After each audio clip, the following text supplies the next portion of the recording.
Okay, so the first question is, most students we interview want to start in sales but think they should move into marketing soon after. How long would you plan to stay in sales and why?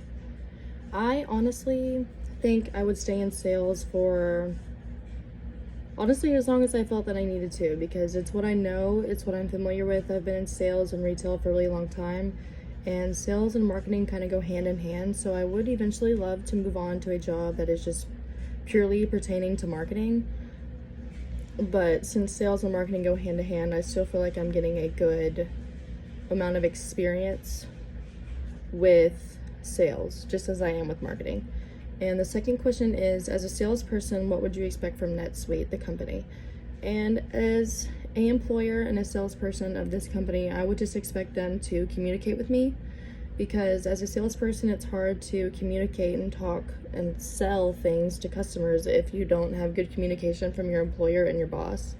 So just as long as I would have good communication with them on prices and kind of stuff like that, just so it doesn't confuse my customers and the people that I'm trying to sell to.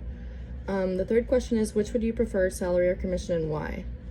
I just think I would probably prefer commission, because I like to work on my own time, I guess. I feel like a salary would kind of weigh me down and kind of settle me down into a job that I wouldn't necessarily hate, but like, and not feel as if I can grow from that, if that makes sense. I wouldn't want to be put on salary if I felt that I was going to be going to a different job eventually, and so I'd probably prefer to stay in commission. And for this last question, it says, tell me about a situation where you were selling something, an idea or anything, and they weren't buying, and what did you do? I used to work at Boot Barn. It's this little kind of small country western place, and they sell boots, western clothes, men's jeans, women's jeans, pretty much everything that pertains with western wear. And I remember one time a woman came in and she needed a dress for a wedding, and she came in around mid-November, so we were kind of selling all of our fall and winter stuff in, and she needed a yellow dress.